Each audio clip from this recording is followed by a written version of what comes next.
a little bit vulnerable, so please be nice to me. I will never know enough. I feel like an imposter sometimes, is the too long didn't read of that. I feel like I need to calm down. That's never gonna happen. Oh, the moon is waning. Good to know.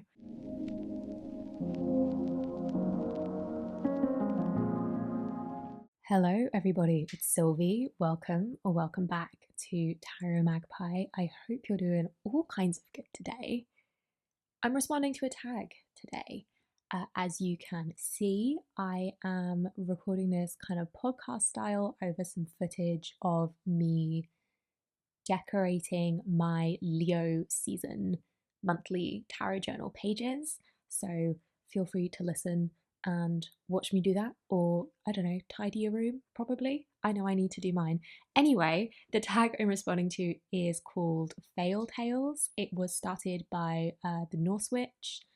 I first saw this over on Imogen's channel, Sapling Tarot, and the premise of this tag is chatting through all of the witchy things we are not good at, that we forget to do, that we simply don't bother doing, even though you're technically supposed to, according to like some book. Imogen brought this over into the realm of tarot, and I thought I would join in because there's lots of stuff that I feel like I'm not very good at, or feel like I'm not living up to some kind of expectation. Of course, the expectations are all mine. This is all internal. I think that's the case for a lot of us. So I really like that this tag is going around. I think it's a little bit of a reality check in a good way, like not in a harsh way. It's just a bit of a like, oh yeah, nobody's perfect. Why are we trying to be? This is all about personal practice and what makes sense for each of us. So that's what I'm doing today. I'm going to kick it off with some more witchy type things, and then I will move into tarot practice stuff. So firstly, I don't call myself a witch because I feel like I don't do enough practice craft stuff. And also maybe a sprinkling of imposter syndrome slash do I have the right to just label myself as such? We'll get into that later. But I don't do a lot of practical craft based stuff. But the biggest thing I suck at is any kind of time sensitive practice. This goes for tarot as well.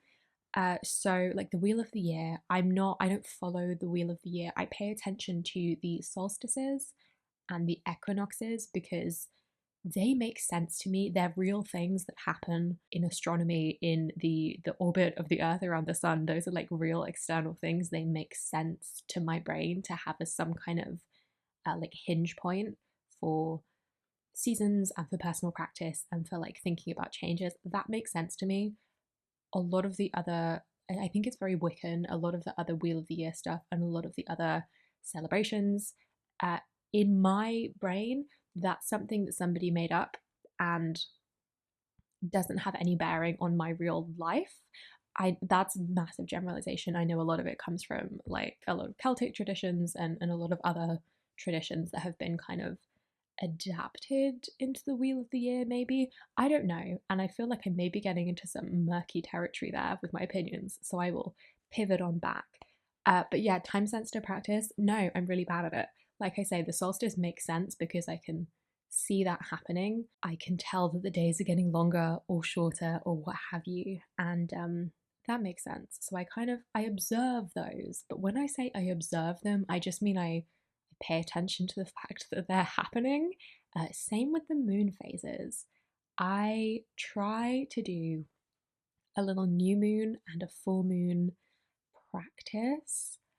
And again, when I say I'm observing the moon phases or I'm doing a little practice, I usually mean I'm paying attention to what phase we're in.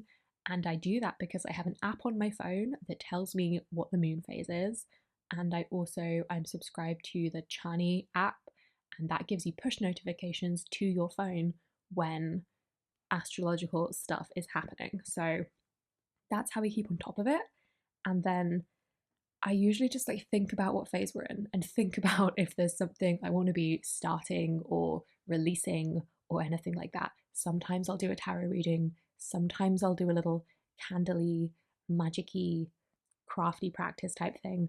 frequently I'm just like, oh, the moon is waning. Good to know. On that similar kind of note, I feel like I suck at just any kind of physical kind of practice, which is maybe where my I don't know if it's even imposter syndrome or if I just feel like the label witchcraft doesn't really fit, because I feel like I don't do a lot of actual crafting stuff. Like I don't do a lot of material stuff. I don't do a lot of material physical practice. I want to do more. I want to have that kind of like connection and make things like tangible, but I don't. And especially if it's any kind of like ritualized thing, I just can't take myself seriously. If I'm trying to like ritualize my practice, same goes for tarot readings. I feel like I'm making a big deal out of things that don't need to be so dramatic. Like, I feel like I need to calm down. I just can't take myself seriously if I'm trying to like make things feel ritual or ceremonial. I just don't do, so I don't do it. It doesn't work for me. That's fine. But I do feel like a bit of a fraud because it's truly just I decide on the spur of the moment that I want to do, say, a spell jar for something. I did this the other week. I made a little spell jar for my partner. I decided in the moment, and I was like back and forth from the kitchen to grab different herbs and things. Like there was no like I don't do a lot of cleansing and grounding and preparing the space. I don't feel like that's necessary for the kind of thing that I do, because I'm messing with herbs and candles in my intention.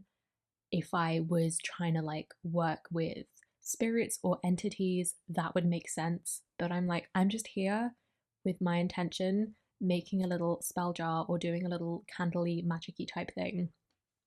And so I'm constantly up and down and running back to the kitchen. Again, my apothecary is my kitchen herb cabinet. I use birthday candles for spell candles. I don't think I have ever advanced planned any kind of working. So I'm always just using what I have on hand. Everything I use has lived a previous life as a kitchen ingredient or a craft project type thing, like an arts and crafts project. I've very rarely bought something specifically for witchy working practice craft type of thing. The exception is a couple of bags of little crystal chips, but that's only because I happened to be in a shop and I saw they had them and they were really cheap, and I was like, oh, that would be handy. It was carnelian and black tourmaline, and I'm like, those are always handy, so I have those. But yeah, any kind of advanced planned practice, any kind of ritual or any kind of like time sensitive practice, I just don't do. I do things when I feel like they're needed. I try and follow the moon cycle and the solstices, but that is more a kind of checking in with the world around me. I feel like that keeps me in the real world. It keeps me acknowledging the passing of the seasons, which frankly is as much of a like mental health thing than like a witchcraft thing, to just notice what's going on outside and notice time passing. I just feel like that's good for my brain. The next kind of thing I want to chat about is keeping notes. Teenage Sylvie, young adult Sylvie, it's some part of current Sylvie desperately wants to have some like witchy, incredible grimoire situation. I want the like big leather bound book. I want the like tea stained pages. I want the little illustrations and the marginalia. That's never going to happen. For one, my handwriting is not good enough. But I just don't. I've tried so many times. I know I'm not alone in this. I just have 100 different notebooks with stuff scribbled in. I have, same goes for tarot. I've got my tarot journals, which are my like daily type readings, but they're not even my real readings. They're just like daily check-ins and getting to know a deck. My actual, when I say real readings, I mean I'm like, okay, I want to do a reading for like career stuff, and so I do like a bigger reading, but my like card a day type practice, that's in its own journal. Everything else is all over the shop. I've got a bunch of different notebooks with stuff scribbled in. I have so many notes, separate notes on my phone. I could even put it all in the same note, but I don't. I have notes in Notion, I have notes in Obsidian, I have post-it notes stuck into my like personal life planner. It's all over the place.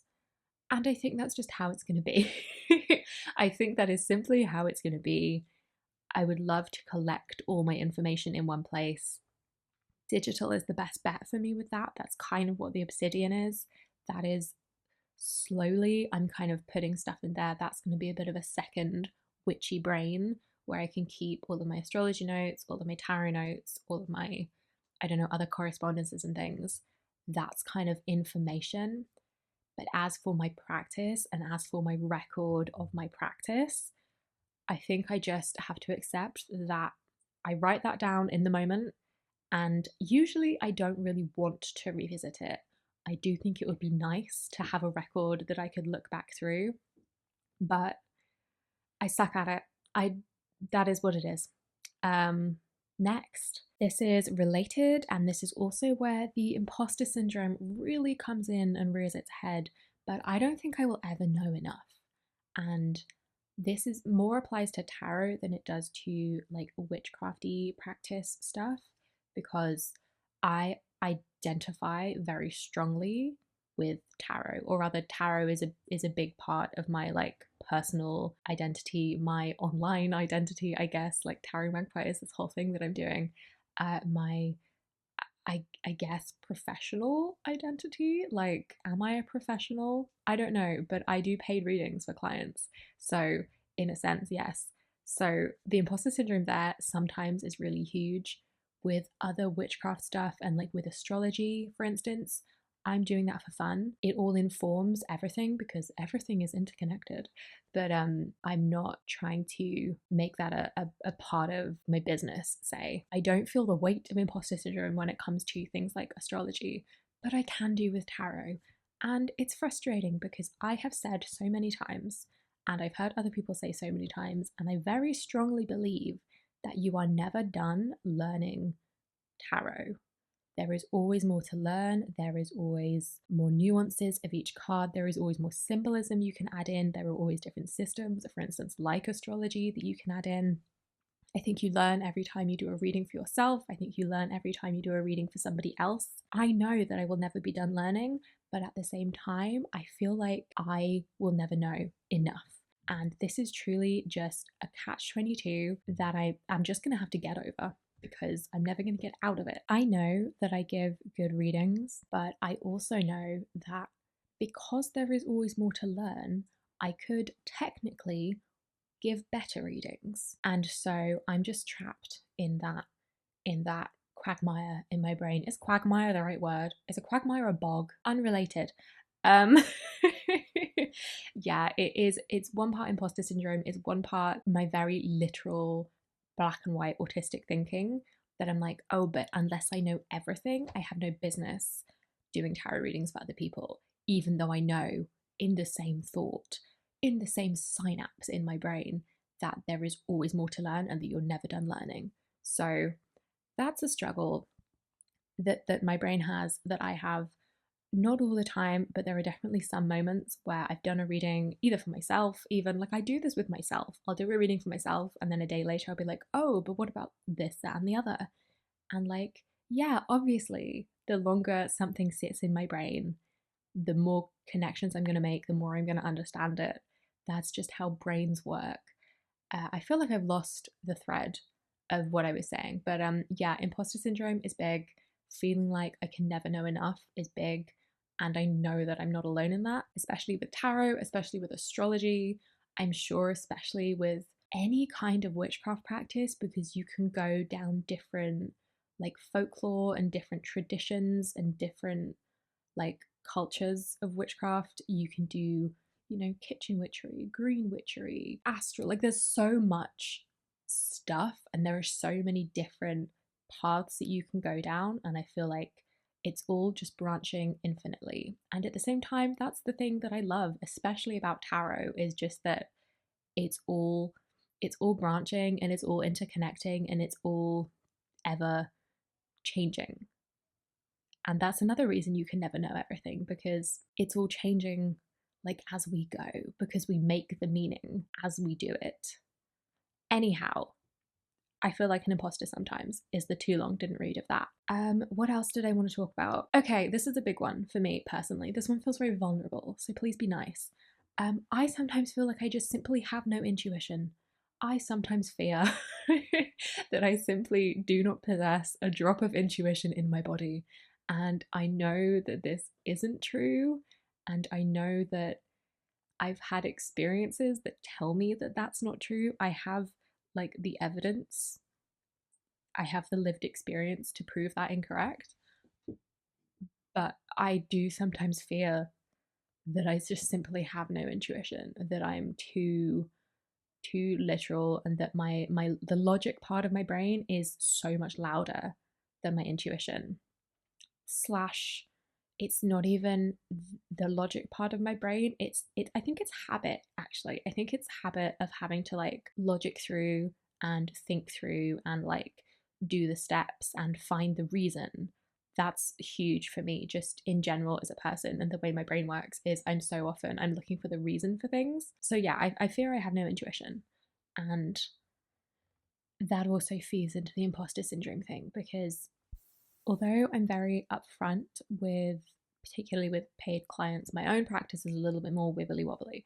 But particularly when I'm doing paid readings, I'm very clear about the fact that I don't do predictive readings, I don't do fortune telling, I don't try and communicate with anyone or anything. That's not what I do, that's not my style of reading. There are others who do that. I'm very upfront about the fact that that's not what I'm good at, that's not what I offer, but at the same time, I still feel like a bit of a fraud because I feel like that's what people expect of a tarot reader, even though those people's opinions don't really matter to me, because people who are not who only know tarot from like movies and think it's like a Ouija board, um, they're just wrong. So their opinions don't actually matter to me, but there's still that weight of expectation a little bit. I can logic my way through that and say, well, that's fine. Those people aren't my clients, and that's okay. I wouldn't want everybody in the world to want a tarot reading from me, but yeah, I imposter syndrome, and I fear I have no intuition, and I fear that I'm all that then I worry I'm just making everything up. But you know, that's a little spiral that I hope that we all have occasionally, and that it's not just me. But definitely, do you ever have those moments where you're doing your witch practice or your tarot or whatever spiritual thing, especially if it's like an alternative? I hate that alternative spirituality, but I hope you know what I mean. But then you have an almost like out of body moment where you kind of watch yourself and you're just like, babe, you're just making all this up. You're just saying things to an empty room. You've just invented all of this. Nothing is real. And have a little bit of like an existential about it. But anyway, I think that is pretty much everything that I had on my list that I wanted to chat about. And this, I've been talking for almost 20 minutes, so it's probably a good point to finish things off. But yeah, this felt like a confessional. This felt a little bit vulnerable, so please be nice to me. Um, but yeah, I'm sure that I'm not alone in any of these, and sometimes we spend too much time in our own brains, and at least for me, that's my problem a lot of the time. I just need to take a step back and chill out a bit. But anyhow, that's it from me. Thank you so much for watching, or for listening, I suppose. Uh, and I will link everybody in the description. I will link Imogen's video because that was the first one I saw. I will link the Norse Witch who created the tag.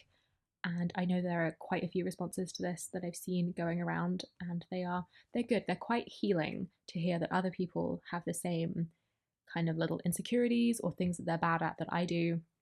I hope I've been able to provide that for you today. But yeah, thank you so much for watching. I really hope you have enjoyed. Give me a like if you liked it, subscribe if you haven't already, and I will see you in the next one. Bye bye.